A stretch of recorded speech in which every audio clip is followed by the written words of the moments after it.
Bom dia, boa tarde, boa noite. Voltamos para mais um Argentina Traduzida, sempre com ajuda, com apoio logístico e especial participação do Ramiro Cajano Blanco. Tudo bom, Ramiro? Tudo bom, Christian? Uma notícia agora que foi recente, que é um debate que está sendo proposto no Congresso, que é no novo ensino médio não ter mais a obrigatoriedade do ensino do espanhol. O que é isso? O que isso pode trazer de bom ou de ruim dentro de um contexto geoestratégico que é o Brasil, com todos esses vizinhos e todos os nossos parceiros comerciais do Mercosul, principalmente, falam a língua castelhana, falam o espanhol. Bom, é um tema muito delicado esse do ensino do espanhol, porque ele foi aprovado pela primeira vez em 2005, no primeiro governo do Lula, em agosto de 2005. Foi a Lei 11.161. E uma das primeiras coisas que fez o Temer, com medida provisória 746, em setembro de 2016, ou seja, mal tinha assumido, né, como presidente golpista de facto que foi, né, com esse golpe parlamentar que se deu, foi derogar. E depois, por lei 13.417, essa medida provisória virou lei. E aí derogaram o ensino, que era uma coisa muito interessante. Em muitos estados conseguiu se implantar isso. Se o Mercosul vai ser um lugar de livre trânsito de capitais, de mercadorias e de pessoas, é muito importante que falem uma mesma língua, que pode ser o português como o espanhol. Por que digo isto? Porque com os convênios do Mercosul exigem reciprocidade. O espanhol tem que ser de ensino obrigatório no Brasil, mas o português também tem que ser de ensino obrigatório nos outros países do Mercosul. Pode ter um problema reverso também, né? Os outros países também podem querer desobrigar a falar o português ou não. Isso mesmo, não, mas também tem uma coisa que temos que colocar a mão no coração e falar a verdade. Houve um pouco de falta de predisposição política, principalmente pelo lado da Argentina, de implementar o português como correspondia, como estavam sendo pelos tratados. Mas no Brasil avançou-se muito, muito, mas muito mesmo. Às vezes, algumas gambiarras foram feitas, né, para driblar a obrigatoriedade. Por exemplo, em São Paulo foi criado o CEU. Não vamos dar na escola a obrigatoriedade para os alunos, porque tem que ser oferta obrigatória. Mas vamos fazer um centro de língua, onde vai ser com outras línguas, onde o aluno, se quiser, ele pode ir. Mas já não é dentro da própria escola, já é um outro lugar, em outro horário que no horário escolar, já é diferente. Mas, pelo menos, funcionou. Em outros estados foi implementado como correspondia, e isso é muito bom. E isso, neste momento, hoje, Cristian, eu vou te falar mais como brasileiro do que como professor de espanhol de 25 anos já, né? E como latino-americano, vou falar como brasileiro. Isso é uma burrada. Porque com a crise da Argentina, tem muitas empresas que vão colocar as suas atividades principais para a Latinoamérica no Brasil, como aconteceu em 2001, depois da crise da Argentina, em 2001, 2002, até 2008 praticamente, que o Brasil era, todas as multinacionais tinham os seus CEOs, seus diretores, quem dava treinamento para a América Latina eram brasileiros. Eram os brasileiros, que foram meus alunos, aliás. Entendeu? E era uma posição muito boa para o próprio estudante brasileiro. Então, isto que estão querendo fazer agora é um tiro no pé. Além do mais, as excusas que estão colocando são irrisórias. Você que ouviu a notícia que saiu na CNN, qual que foi? Sim, vamos dar uma olhadinha? Vamos com uma apuração da Larissa Rodrigues, porque as embaixadas da França, Itália e Alemanha atuaram para barrar a obrigatoriedade do espanhol no ensino médio aqui no Brasil. Larissa Rodrigues, porque é um filão de negócio. Se obrigasse, por exemplo, o espanhol nas escolas, no ensino, você teria várias escolas de espanhol oferecendo o serviço. E agora, as outras embaixadas também querem que professores de italiano, alemão e francês também tenham participação nesse processo. E a alegação, né, Uribe, ontem eu estive em contato, fui em algumas embaixadas para saber se essa história que eu tinha escutado no Congresso Nacional realmente era verdadeira, e é isso mesmo, me confirmaram as 3 embaixadas desse processo de tentativa de não trazer a obrigatoriedade do ensino espanhol como segunda língua nas escolas de ensino médio, é de que, abre aspas, consequências tremendas para outros idiomas iria acontecer. Com a reforma do ensino médio, que a gente acompanhou aqui na CNN na última terça-feira, foi retirado um trecho que tinha sido colocado lá no Senado Federal, tornando o espanhol a segunda língua obrigatória no ensino médio. Isso significa que vai continuar como hoje. A primeira língua obrigatória é o inglês, mas a segunda língua será optativa. Ontem eu conversei, por exemplo, com uma representante da Embaixada da França, a Hélène Ducré. Ela é a DIDA de Cooperação Educativa da Embaixada da França aqui no Brasil, responsável por esses assuntos quando se trata de educação. Ela me pontuou que trariam consequências tremendas, de fato, se o espanhol fosse tornado obrigatório, e que, segundo ela, 95% das pessoas que vai aprender uma segunda língua estrangeira já optam pelo espanhol. Então, ao deixarem aberto, isso possibilita as escolas bilíngues que a gente vê, né, voltado mais para a população com uma maior renda, e, para além disso, que pode conseguir levar adiante o idioma francês. Ainda segundo ela, vou abrir aspas, uma determinação do governo para o ensino médio seria catastrófica para as outras línguas. Somos a favor do plurilinguismo, essa é a informação. Pelo que me passaram, quem coordenou esse processo para que o espanhol não se tornasse obrigatório foi a Embaixada da França, mas apoiada por outras embaixadas, em especial da Itália e da Alemanha. Conversando com o pessoal da Embaixada da Itália, eles lembraram toda a história do país com a Itália, né? A gente teve aí muitos italianos no século passado vindo para cá, em especial no sul do país, como aconteceu também com a Embaixada da Alemanha.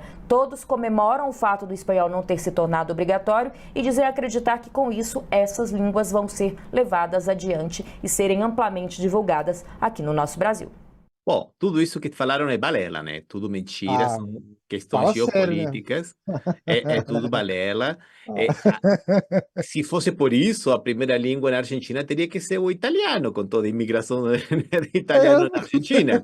Se esse fosse o critério, pelo amor de Deus, a gente nunca teria que ensinar português. Isso não são critérios. Aqui tem coisas que estão sendo escondidas. É o filão, é realmente um negócio editorial. Por exemplo, eu te digo sinceramente, este livro de gramática, que é da minha autoria, desde 2009, apesar de que vendia muito, mas muito mesmo, ele não teve uma nova edição. Mas é o que eu digo sinceramente, é uma questão econômica aqui. Para o Brasil é muito necessário que assim como é muito bom aprender muito bem espanhol, porque a única exigência que você tem para poder estudar na Argentina é grátis, né? Você vai com o seu diploma do colegial do Brasil, faz faculdade na Argentina, da faculdade que você quiser, que é grátis. E não tem pré-vestibular, não tem nada. A única coisa que você tem que saber é espanhol. E para isso tem que ter uma base de espanhol. E essa base não pode ser dada só pela escola que paga. Tem que ser uma base mais democrática. Tem que ser uma oferta. Primeiro porque foi o que foi acordado nos tratados do Mercosul. E segundo, porque se estamos a favor da educação pública de qualidade, que te permita não só viajar para a Argentina, que para viajar para a Argentina ou para o Uruguai não precisa saber muito espanhol. Com 2 ou 3 frases você se vira, mas para você poder trabalhar, estudar e ter um destaque dentro do que é o mundo do trabalho, você tem que saber bem espanhol. A gente não pode confundir dominar uma língua ou entender bem do que pedir uma água, pedir um cafezinho, porque isso aí beira realmente ao portanhol, né? E a gente não está falando disso, a gente está falando realmente de coisa séria, de aprender a língua com profundidade, né? Não, Realmente, certamente. Não precisa saber. Mas se você, como eu falei, você quer trabalhar, você quer se destacar, e o Brasil vai ter muitas oportunidades de que os funcionários brasileiros se destaquem dentro da América Latina, tem que saber espanhol.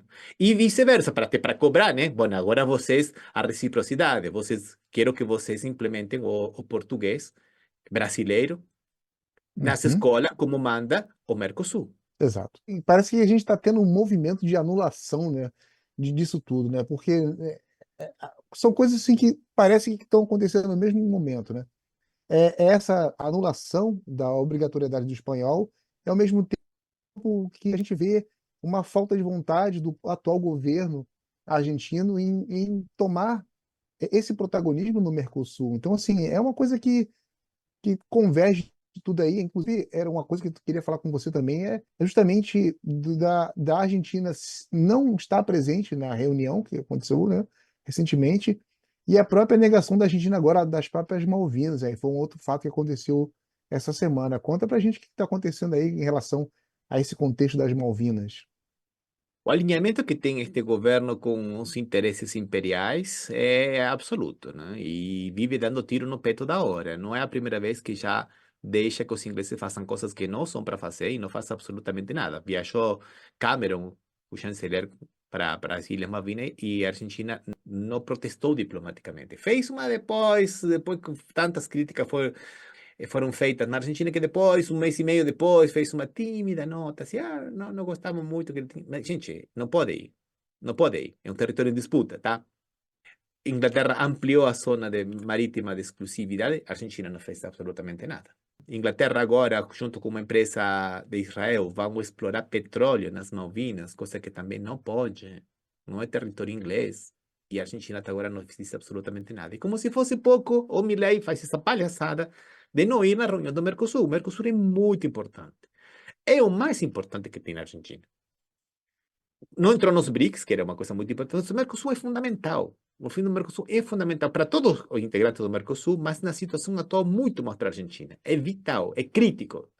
O Milei não vai para o Mercosul, compra a briga com Lula, ainda faz aquela palhaçada com Bolsonaro, Balneário Camboriú, e Ah, ainda a chanceler da Argentina, Diana Mondino, faz o papelão, briga com os jornalistas, porque foi feito na capital de Paraguai, na Asunción, uma mal educada que é, e por primeira vez em 30 anos, também são das Malvinas, da reivindicação argentina das Malvinas perante as pretensões britânicas, não foi colocada no documento do Mercosul. Isso é fundamental, porque é assim que você vai costurando a política internacional. Não acontece nada. Não, acontece muito. Ela deu uma desculpa desfarrapada de que, bom, é que na verdade foram tratados temas mais econômicos e não era uma questão assim, sabe, tão política como o tema das Malvinas. Não, foi tratado temas de policiamento internacional. Foi tratado o tema de incorporação da Bolívia como membro pleno, no membro observador. Foram muitos outros temas que não eram econômicos e não foi tocado o tema das Malvinas. Por quê? Porque está todo mundo pé da vida com Milei.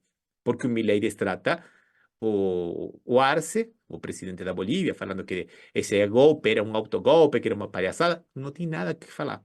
Tem nada o que falar o presidente.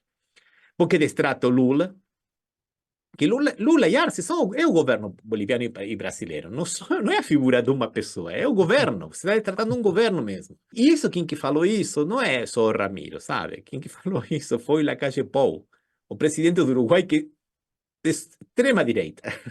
exato, eu ia comentar isso também, até o Uruguai, que é de direita, né, de uma direita assim, que não tem nada a ver também criticou a ausência dele, né, nesse encontro, né, nessa cimeira. Então, assim, estranho, né? É que eu te digo sinceramente, eu acho que às vezes eu estou na dúvida se é que realmente é tanta ignorância ou é que tem coisas escuras por trás. Foi muito criticado isso na Argentina e depois a chanceler, a Diana Mondino, botou a culpa no segundo dela, né? Falando, não, foi Ah, ele, foi ele. Falei, não, parece coisa de criança, sabe? a, Uma coisa a, que já sai meio que de tabela. Christian, você não tem que discutir isso. Já é de praxe que vai colocar um ponto falando da reivindicação, como é colocado cada vez que tem reunião da CELAC, em todos os documentos onde a Argentina é parte e tem gente que é associada. É colocado uma cláusula a favor da reivindicação anti-imperialista da Argentina com relação às pretensões colonialistas da Inglaterra. eu acho que a gente pode voltar aí nessa semana aí, falar um pouco mais sobre essa importância do espanhol, né, sobre tudo aí. Vamos ver se a gente traz aí um convidado, uma convidada para debater um pouco mais sobre tudo isso que está acontecendo aí, os impactos negativos sobre essa negativa do ensino obrigatório, enfim, e essa importância que tem, que o espanhol não é só para turismo, é para fazer negócio, e tem muito mais, é uma língua falado em vários países, né? Então é língua de respeito, é uma língua que não é uma língua minoritária, né? Então Não. eu acho que pode ser que o Lula assine ou não. Então a gente tem que aguardar aí novos capítulos, mas é importante a gente voltar a falar sobre isso aí na semana que vem. Combinado. Um abraço, Cristian. Obrigado. Valeu, galera. Tchau, tchau.